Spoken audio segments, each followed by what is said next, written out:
5 signs an elderly person may be in their final year. Subtle warnings. You shouldn't ignore. In a quiet suburb near Houston, Texas, lives an 84-year-old man named George Whitman. He has been a hard worker all his life, working as a mechanic in a small garage he owned with his wife for nearly 3 decades. Every morning, he still wakes up at 6 a.m., drinks a cup of black coffee without sugar, and sits on his porch, listening to the birds chirping. To his neighbors, George is a man who always smiles and is willing to help anyone in need. He is the epitome of an American grandfather that everyone loves. But last fall, his daughter, Mary, began to notice strange things. First, the belt he had worn for 10 years suddenly needed to be pulled up 2 notches to fit. Then, he began falling asleep in the afternoon, something that had been rare before. He began to forget little things like where he put his hat, or call his granddaughter by the wrong name. At first, Mary thought her father was just getting a little older, but things became more obvious and more pressing as the weeks went by. Then, winter came, and George was hospitalized with a mild bout of pneumonia, something he had previously overcome with a few days of rest. But this time, he was rapidly weakening. The signs that Mary had once considered normal turned out to be warning bells, silent, and all-important, that her father was in the final year of his life. Have you ever experienced something similar to Mary? Have you ever noticed small changes in an older loved one, less talkative, more tired, thinner, or just different, but didn't think much of it until it was too late? In this video, we'll walk through 5 important and incredibly subtle signs that the aging body sends out in the 12 months leading up to the end of life. This isn't to create fear, it's to prepare, so that no one looks back and says, "If only I had noticed sooner." And if you find this topic important, don't forget to like and subscribe to the channel so you don't miss out on upcoming valuable videos. You can also comment and share your story, or send this video to someone who is caring for an elderly relative, because sometimes just a little information can change the way we deal with loss. Silent weight loss. The body's voice is fading. Mary had never been one to worry much about her father's weight. George was a trim, sturdy man, medium-sized, with calluses on his hands from years of working as a mechanic. But last October, when she came to do his laundry, she noticed something was wrong. His usual shirt, the heavy flannel he favored in the cold, had suddenly become uncomfortably loose. The collar didn't fit as snugly as it used to, and when he rose from the armchair, she noticed that he walked more slowly, his shoulders were hunched, and his pants were hanging loosely as if he had shrunk. "Have you eaten anything these past few months?" Mary asked. George just smiled. "It's normal, son. I'm not very hungry. As I get older, my stomach growls less." At the time, she simply thought that old people often eat less. But what she didn't see was that inside the body of the father she loved, an irreversible process of decline was taking place. He wasn't just eating less because he was bored. It was because his digestive system had begun to slow down. His intestines were absorbing less, his liver was no longer processing protein effectively, and his muscles were disappearing like sand in water. Afternoons spent on the porch with a cookie and a cup of hot tea, now just tea. George would say, "I'm full," after just a few bites. And then the weight just kept slipping away. A few ounces a week, a few pounds a month, like a shadow quietly slipping out of his life. For Mary, the scariest thing was not the number on the scale. It was the feeling that her father was slowly disappearing and that she could not hold on to him. She once bought him his favorite apple pie, the kind with a crisp crust and a slightly sweet filling, from the corner store. But he took just a small bite and put it down. "It's good, but I don't want it anymore." The words echoed in her mind like an endless sigh. The doctor later explained that George's weight loss was not because he wasn't trying to eat, but because his body was entering its final adjustment phase, where energy was no longer being used to maintain muscle or appetite, but just enough to keep his heart and lungs working a little longer. The sad thing here is not that death is coming, but that it comes silently, in small signs that people often ignore. By the time they realize it, the most precious time has passed. Sleeping exhaustion. When the body is preparing to withdraw.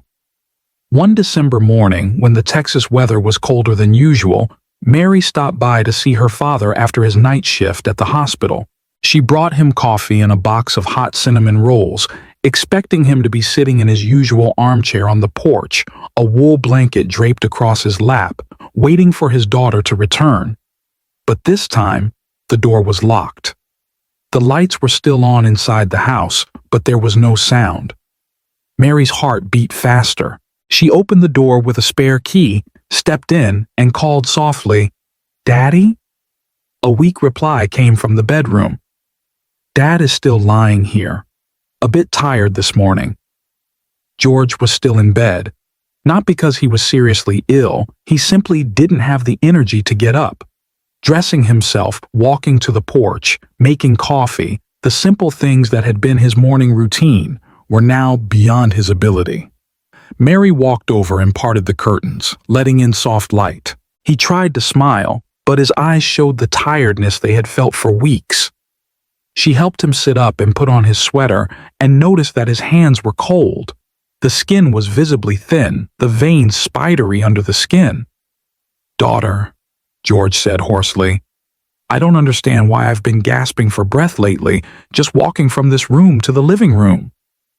It wasn't the tiredness of old people who need to rest. It was true exhaustion, the kind you can't get back from 12 hours of sleep. Every step, every stand-up, even talking for more than 5 minutes became a challenge. In the days that followed, Mary noticed that her father slept more, sometimes falling asleep in the middle of a story, or falling asleep on the couch while watching his favorite TV show. And most worryingly, he began to stop trying to stay awake. He no longer asked Mary about fixing the porch light, no longer asked how the neighbors were doing. The man who used to walk around the block every afternoon now sat for hours staring out the window, as quiet as a rock worn away by the sun and wind. Many people, when witnessing their parents like this, often urge them, "You have to go out for a walk to feel better," or "Don't be lazy and sleep so much, Dad." But they don't know. That's not laziness. It's the body entering a phase of energy withdrawal, saving every last breath for life. When the internal organs begin to weaken, the brain and heart will be given priority to conserve energy. Everything else slows down, like a dying flame. The exhaustion was not loud, but it was painfully obvious. When people saw the once lively eyes become dull, the once loud voice became weak and weak. George began to talk less, laugh less, care less about himself, not because he was bored with life, but simply because he had no more strength. Mary understood that, and instead of trying to push her father to do something, she learned to sit beside him, holding his hand in silence, listening to the wind outside. Sometimes that's the last thing a father needs, not medicine or advice, but a presence, warm, gentle, and unpressured. George's story continues as mental and emotional changes begin to take place, something that makes Mary realize with a start she is witnessing her father not only physically weakening, but also mentally drifting away from her. And then one day, George called his nephew by the wrong name, not because he forgot, but because his mind, like a room full of memories, began to turn off the lights one by one. When memory no longer has the right name, George's living room had an old wooden cabinet where he kept framed family photos, from his 1964 wedding photo with Margaret to his grandchildren's high school graduations. It used to be a place where he would stand quietly every afternoon, looking at it and smiling. But one morning in January, when Mary asked, "Do you remember the name of your first grandchild?" He just looked at the photo, paused for a long moment, and then mumbled, "Was it Sammy? Or was it Johnny?" Johnny is his sister's son, not his grandson. Mary said nothing at that moment, just nodded slightly and changed the subject. But inside, she felt a clear crack, like the first crack in the strong wall she had believed could not collapse. From that day on, strange moments began to happen more frequently. George would call Mary Margaret instead of Margaret, the name of his wife who had died 4 years earlier. Sometimes he would repeat the same story 3 times during the same meal. Then one day, he left the house, walked around the block, but couldn't find his way home. A kind neighbor took him home, and Mary cried all night. Not because he was lost, but because he, the father who had always been a pillar of strength, was lost in his own memories. As his memory began to recede, his emotions became more fragile than ever. One day, George would laugh loudly while listening to an old song on the radio, but 10 minutes later, he would burst into tears because he missed Margaret. In the afternoons, he would sit on the porch for hours without saying anything, his eyes looking far away as if searching for something in a dream that only he could remember. Mary didn't know what to say in those moments. She just sat there, holding his hand, feeling the warmth fading, and wondered, would the memories ever come back? Or was this how a father leaves, not with a sudden death, but with small, silent steps, away from what once made him who he was? George didn't get angry, didn't struggle, didn't fight back. He just became silent. A silence that wasn't scary, but painful, as if all the sounds in his life were being slowly sucked out of him, replaced by a vast, nameless void. And then, one day, George got a cough. A dry, small, seemingly harmless cough. But this time, it wouldn't stop. Every day, the cough lasted longer, leaving him tired, short of breath, and lying down more than usual. Mary thought simply, maybe a cold. But when the doctor came to see him, he just shook his head. Maybe a little pneumonia, but for an old man like you, that's enough to damage the whole system. Mary nursed her father day and night, but she began to notice. No matter how much medicine, no matter how many glasses of warm water, the little sores on her father's hands would not heal. Each scratch, no matter how small, would last for weeks. And each time George caught a cold, it took him almost a month to recover, if he could call it that. The body no longer resists. The second week after his first cough, George started running a low fever every afternoon. Not much, just over 99 degrees. But the strange thing was, he didn't complain. No groans, no complaints, just silence, lying there, eyes half closed, hand resting lightly on his chest, as if waiting for something to happen. Mary called the doctor to come to the house, a Mexican family doctor from El Paso who had known him for many years. He examined his lungs, took his blood pressure, examined his throat, and said softly, "The lungs may be starting to retain fluid. At this age, the immune system is not strong enough to fight off simple infections." Mary brought him medicine and took good care of him, but every day, George grew weaker. One day, he got a small cut on his wrist, where he had hit the edge of a table when he stood up too slowly. The wound was small, but it had not healed completely after nearly 2 weeks. His skin was so wrinkled and thin that the pale blue veins could be seen underneath. It's not just the scratch, but the whole body that seems to be saying, "I don't have enough strength to heal myself anymore." Then he began to have difficulty breathing, not the grunting or gasping of younger patients, but a heavy, steady breath, like the wind scraping against glass. Sometimes he would speak, then suddenly stop for a few seconds, eyes blinking, mouth slightly open, but no breath coming out. It was as if the rhythm of life was caught between 2 gusts of wind blowing through his lungs. That night, Mary sat beside him all night.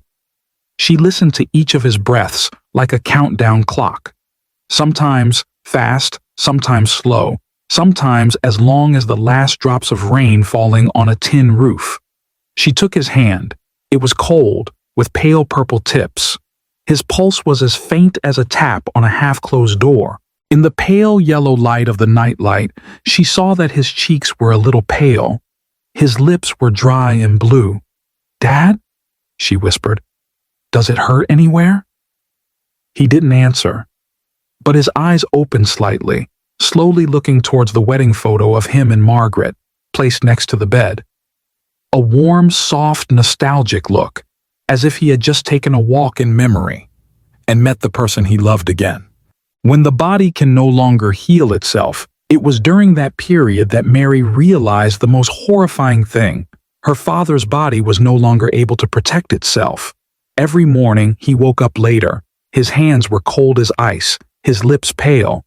Some days he didn't eat anything at all, just sipped tea and went back to sleep. She noticed that his breathing was no longer steady. Sometimes it was very fast. Sometimes it seemed to stop for a few seconds. His eyes were no longer flexible, as if his soul was preparing to leave his body. The last days. Not a breakup, but a change of seasons. 3 days before George left, he was no longer fully awake. He slept more, not deeply, just half asleep.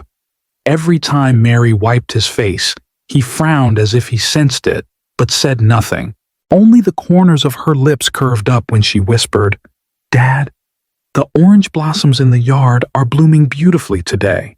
Visitors, old friends, neighbors, comrades in arms from his youth, all sat beside him, some crying, some telling old stories.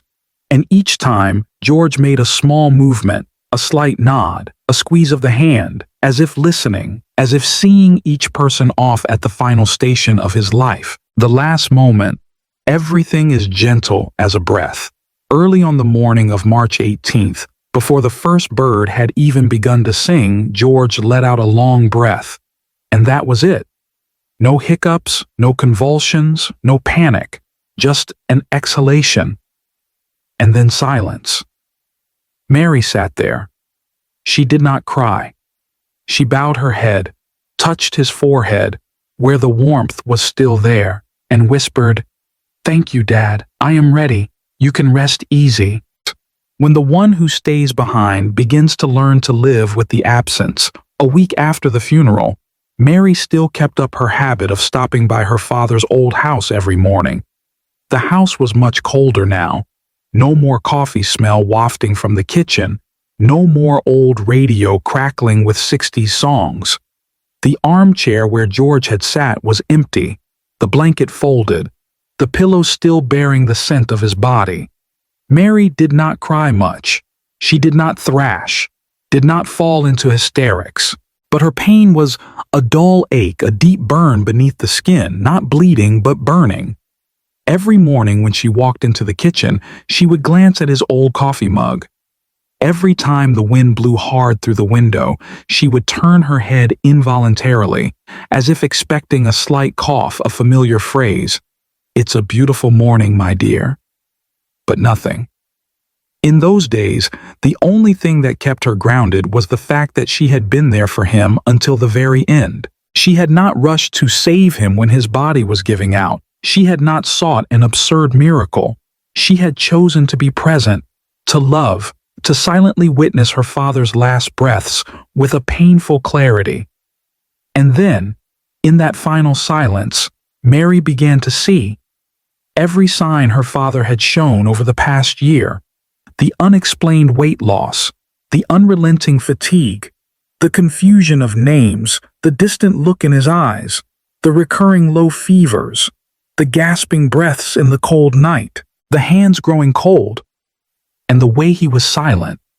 It was all there, from the very beginning. But if she hadn't been observant enough, if she hadn't had the courage to face what everyone feared, he might have left her unprepared. Not everyone is as lucky as Mary, because many miss the very early signs. Across town, a friend of George's age named Harold had also died, but in a very different way. Harold lived alone, with no children. his only relative being a nephew who occasionally visited on weekends. In the months before his death, Harold began to leave the house less often. Neighbors thought he was on vacation or busy somewhere. Then one day, he fell in the bathroom, staying there for nearly 12 hours before his nephew found him. At the hospital, doctors said he had severe pneumonia, severe dehydration, and his body was almost unable to fight back. Harold died in the emergency room amid cold lights and the hum of machines. No one had the chance to hold his hand, no one knew how long he had endured in solitude, because no one noticed the signs he tried to hide, the fatigue, the thinness, the silence, for fear of becoming a burden. We live in a busy society where subtle signals are missed. Many older Americans live alone. They don't complain, they don't whine. They've been used to being on their own all their lives. But that doesn't mean they don't need to be heard, don't need to be noticed. Many of them are quietly entering their final years without anyone around them knowing. Not because they don't love them, but because no one thinks that these small changes can have such a big meaning. Not wanting to eat at noon is no small thing. Sitting down and panting after walking a few steps is no ordinary old age. A once cheerful, active person now retreats to his room every afternoon. This is no temporary change. It is the smallest, softest, but most important call from within their body, telling them that something is reaching its end. If you have old parents, don't wait until they cannot speak anymore. Take the time to look closely. Ask them how they're eating, but be genuinely interested in the answer.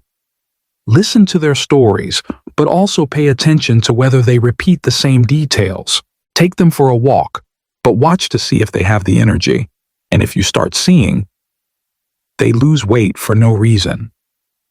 They are so tired that they are no longer interested in doing what they used to love. They are forgetful, confused, and withdraw from the conversation. They had infections, coughs, mild fevers, but did not recover. They were breathing weakly, their hands were cold, and they sat still for a long time. Don't brush it off. See it as your last chance to love properly. Don't let your loved ones die alone in the cold night. Don't let loss turn into regret. Let it turn into a kind farewell, like Mary did with George, in peace, in preparation, in wordless love. Because sometimes we can't keep them here, but we can absolutely keep them gone in our fullest presence. A kind farewell, a wordless, S-less goodbye. The night after George died, Mary did not come home. She sat in the living room where he had read the morning paper. The light from the table lamp fell softly on the wooden table where the teacup from the previous day had been left unwashed. The March wind blew through the cracks in the door, cold but not bitter. Just a quiet cold, as if his last presence still lingered somewhere in this house. She made no attempt to fill the absence. No TV, no music, just silence. And for the first time, Mary didn't feel empty, because she knew she had been there, right to the end. There was nothing she hadn't said, no hugs she hadn't given, no hands she hadn't held. Not everyone has the same opportunity as her. Not everyone knows in advance to prepare. But that's why she understands. Everyone needs to know those signs, need to learn to listen to the bodies of their parents, relatives, grandparents, when they can no longer name their own fatigue. Mary began writing about that journey, not to remember George, but to remind herself and others that death is not always a cruel end. Sometimes it is a necessary pause, a finale to a long song, where each low note is not meant to make us sad, but to teach us to appreciate the melody that is past. Don't wait until the person no longer knows who you are. Don't wait until your loved one calls your grandchild by the wrong name. Don't wait until they stop breathing in their sleep. Don't wait until they fall silent in a room full of people. Because death does not come in a moment, but comes little by little, day by day, in the smallest change. A missed meal, an unusually long sleep, a distant gaze with no clear destination. If you see that, be there for them. No big deal. Just sit next to them. Put a hand on their shoulder. Call them by their name like you used to. Take them for a walk. Tell them about your kids. Give them something no doctor can prescribe, the feeling that they are not alone. Why does this video exist? Not to scare you, not to make you sad, but so that when that moment comes, you won't be surprised. And more importantly, you won't regret it. If you still have parents, call them today. If you have lost them, tell your story. Someone out there needs to hear it, to know how to love in the right time. If you're still watching this, it's probably because you've loved someone to the core. Maybe you're taking care of your mother, or you've just lost your father, and you haven't had time to apologize. Maybe you regret not recognizing the signs sooner. But maybe you're right before that journey, wondering what awaits behind a cough, an unfinished meal. You are not alone. Mary's story is not hers alone. It is shared by millions across America, children, grandchildren, friends trying to care for loved ones while life continues to spin like a wheel without brakes. And if today's story has touched your heart, please click subscribe to continue accompanying us. Because this is not just a video channel, but a place for you to hear what you need to hear at the right time. Please share this video with friends, family, or anyone you know who is on the journey of caring for an older adult, because just one small sign that they may not have noticed yet will change the way they look back on the end of their loved one's life. And don't forget to leave a comment. Have you ever witnessed a loved one slowly approaching the end of their life? What was the most painful thing for you? Tell us. Maybe a stranger needs your story, and tomorrow, the next journey begins. In the next video, we will explore a little-known fact. Never eat turmeric with these 3 foods. It can cause serious health problems. This is a topic that will make you change your perspective on your long-standing healthy eating habits. A small mistake in food combination can turn the benefits of turmeric into a dangerous toxin for the elderly. Turn on notifications so you don't miss this super important video, especially if you or a loved one is using turmeric to improve their health every day. Thank you for taking the time to listen. See you tomorrow, where a new story begins and another door opens for those who truly want to live healthy, full lives and be present for their loved ones.